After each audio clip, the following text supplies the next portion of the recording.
Bismillahirrahmanirrahim. Hello and Assalamu alaikum viewers. My name is Sara and I am a level 1 student at Rehan School Islamabad campus. So viewers, as you know, I will come with a new foreigner interview. So this is very special guest with us today. So thank you so much for joining me today. So first of Well, all, thank you sir, for inviting me. so first of all, please introduce yourself for my audience. Sure. I'm Kirk Hazlett, and at this point in my life, I'm retired. By For the last roughly 20 years, I've been teaching public relations at universities in Massachusetts and in Florida. Before that, I worked in public relations for about 30 years. So, bringing experience into the classrooms to help prepare future communication professionals for real life. Okay, nice introduction. So my next question is for you that what inspired you to choose your current career path? Well, if we want, we'll take it in two parts here. One, I really did not know what public relations was when I was in college. I thought I wanted to be an engineer, build highways and bridges.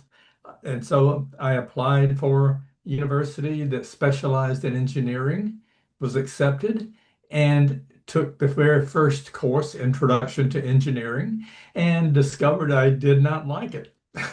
So I changed my major to literature because I do enjoy literature, reading, writing, everything else. And graduated from university with my first degree was in English literature. That was then. This was 1968, and there was something going on called the Vietnam War. And just like a lot of my friends, I really did not want to go fight a war. But I knew I had to join the military somewhere. So I joined the United States Air Force, thinking I would stay somewhere in the United States and do whatever. Jump to the end here. I wound up in Vietnam teaching English as a second language. I really enjoyed being in the classroom, and that has stayed with me all of my professional career. Um, but in the Air Force, I was enjoying what I was doing, and my supervisor kept giving me more responsibility, things in management, not teaching, managing. So I decided, well, maybe I should get another degree, a business degree. Started that, needed to take an elective. This is where you choose anything you want to study, and you always look for the easiest thing you can possibly find. And I found this thing, it was called Introduction to Public Relations. And I read the description and I said, I can do this. This is easy. Signed up for the course, got the book, and started reading. And I thought to myself, oh my, this is what I've been doing for the last about 4 years in the Air Force. I didn't know that's what it was called, public relations. So I focused, the university that I was going to did not have a public relations major, but it did have a business management and marketing. And so focused on business management, marketing, took as many communication related courses as I did. And that's where my professional journey, if you will, started. I finished my Air Force terms. I was in for 8 years, and wanted to find a job in the outside world. And I was looking around, looking at advertisements, and I saw something the United States Army was looking for a civilian, not military, but civilian employee, intern in public affairs, public relations, and it was paid. So A, I would learn, B, I'd get paid for learning. And that's where it started. I started as a public affairs intern for the United States Army, worked with the Army for about 4 or 5 years. Then I decided that I had done enough of the government work. I wanted to go into the private sector, into the other world. Found a job with a technology company in Massachusetts, and that's where I started. So it's a long story there, but this is one thing I tell students is, sometimes you don't know where you're going to go. Pay attention to what it is that you really are enjoying and make that the focus of your studies and your profession. So a lot of it there, but then I worked in public relations for about 30 years and then decided it was time to change. I had enough fun, done enough things, could not Yeah. find an opportunity that would meet my requirements. So I decided, oh well, we'll see what happens. And one day I was at home, just sitting, reading the newspaper. My telephone rang. I answered the phone, and it was a friend at a university in Boston, Massachusetts. And she said, "You're always over here talking to our students about public relations. Would you be interested in teaching public relations?" I don't know, but I went for the interview, had a was really excited. It was a graduate level, not undergraduate, graduate level public relations course. As soon as I walked into the classroom, I said to myself, I'm home now. Now I can help future communication professionals understand why I'm excited or was excited about my career focus and help them move ahead. So long story there, but you learn things. And one thing I did learn in that process was talk to other people, get their feedback, find out what they think, and make sure that you're going the right way. Okay, so my next question is for you that what challenges did you face early in your career? The earliest the challenges were one when I was starting out, as I was relatively young, uh, but I was in positions that required me to communicate with very senior people, both within the military and in the outside, the media world, because I'm dealing with newspapers and television and that kinds of stuff. And it was, I had to learn how to sound like I really knew what I was talking about.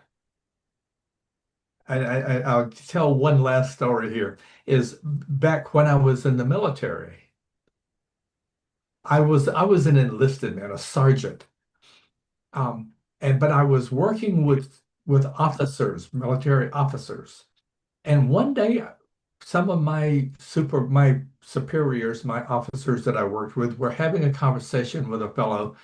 And they invited me, my friends did, invited me to come into the conversation. And the other person who was also an officer, he looked at me and he saw I had the enlisted stripes and he says, "You won't understand what we're talking about."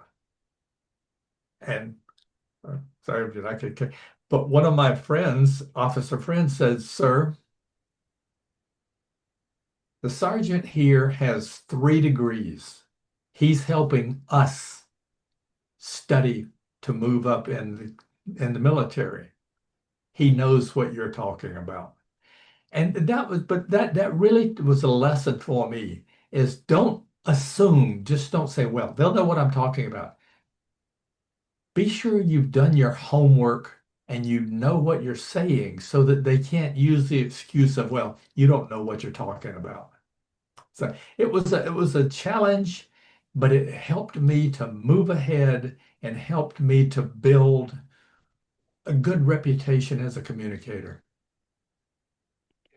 Okay, so my next question is for you that what does success mean to you personally? Success to me personally means that I have done a good job at whatever it was that I was doing. Sometimes you have a challenge and success says, yeah, you understood what you were dealing with. You approached it in a professional manner and you succeeded. Good for you. Pat on the back.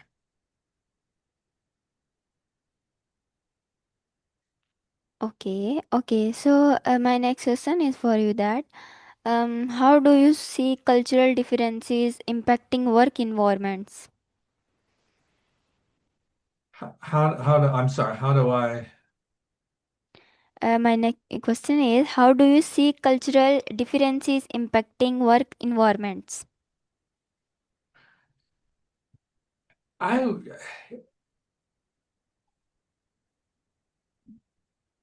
I it's a matter of, and I'm going to use this word, perceptions, how people see each other. And when I was in Vietnam teaching English, I I use this example, and this is maybe not exactly right, but I remember this one so clearly, and I always remember is I was teaching Vietnamese military how to speak English so that they could come to the United States and study different kinds of professions and go back to Vietnam in the military. And one of the things that I thought, and this is just this is, I said, well, these are, and again, I'm sorry, I'm sort of blah, blah, blah, is I have to always emphasize I studied English literature. I did not study English grammar. Yes, I'm good at grammar, but I didn't study it. I don't know all of the details. Yes. And so I learned very early in the classroom that once in a while I would write something up on the board, and a student would say, "Excuse me, Mr. Hazlett, what is that verb form or whatever it is?" Most of the time I knew it was pretty simple. Once in a while I would not know. And I thought to myself, well, this they don't know what I'm talking about anyway. They won't know if I'm making it up. And so I did this and it worked most of the time.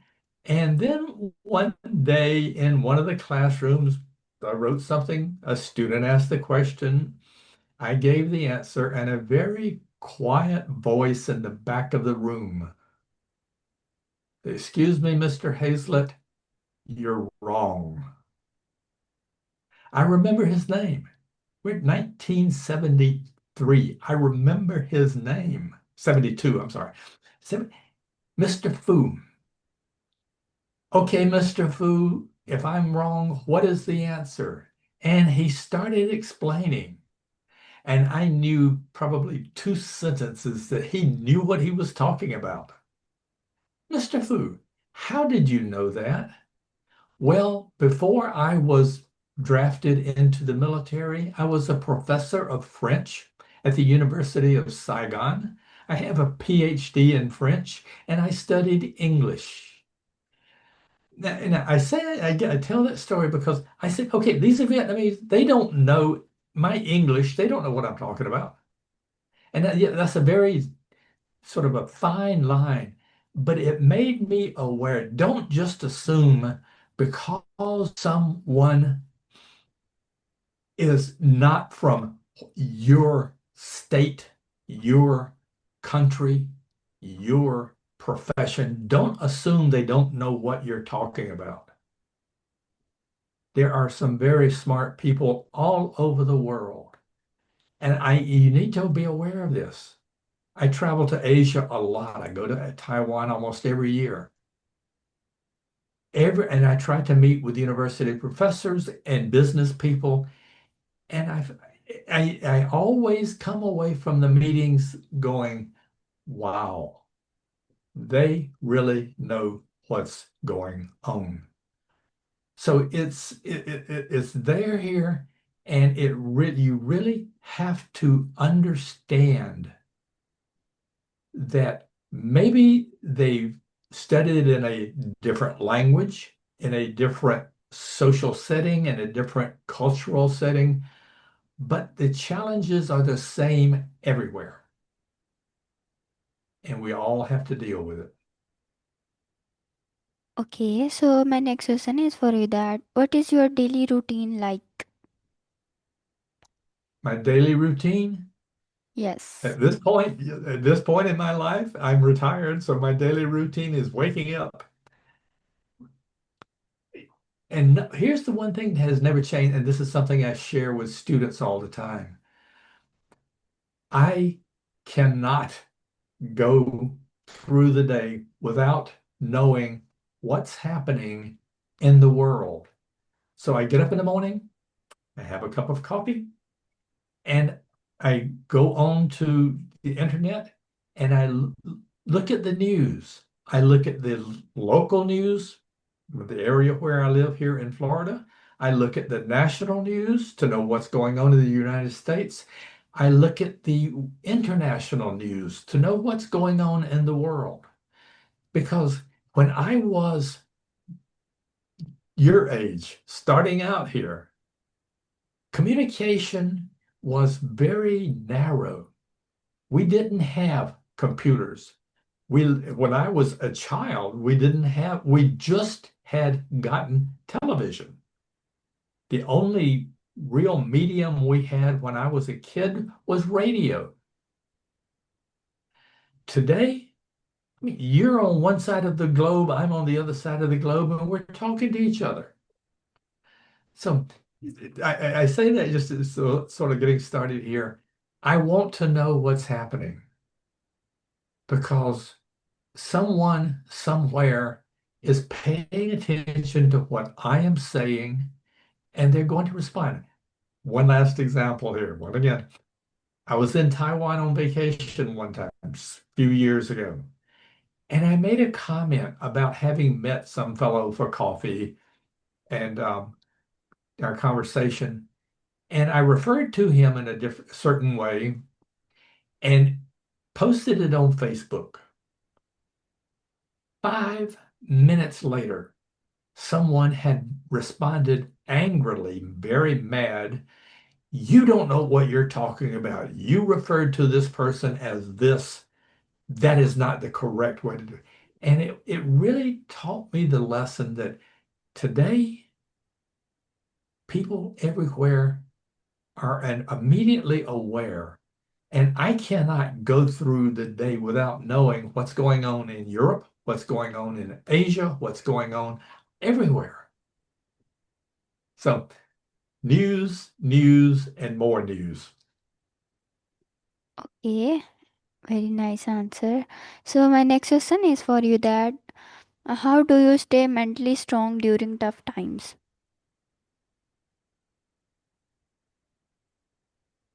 How do I, or how do I stay mentally strong? Is that what you're asking here? You know, you have to believe in yourself. Yes.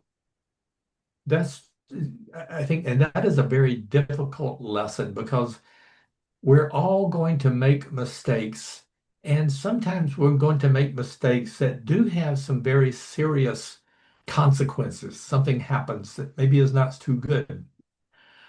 And, you have to be aware of what's happening there and being confident that you're doing the right thing. And don't be afraid to admit you've made a mistake. And you say, I did this. It was not correct. Here's what I've done. Okay. Okay, so my next question is for you that please tell me what role does discipline play in your life?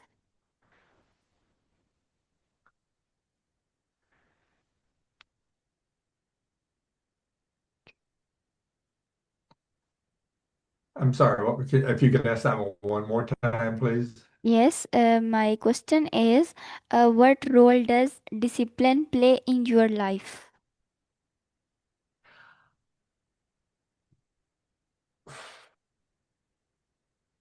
It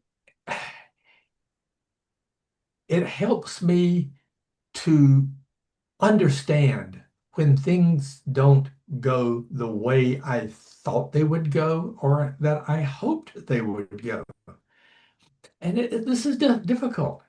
And I could not tell you how many times I have sat with students when I was teaching at universities before. And my policy in my classroom was always, you're always welcome to come to me to talk.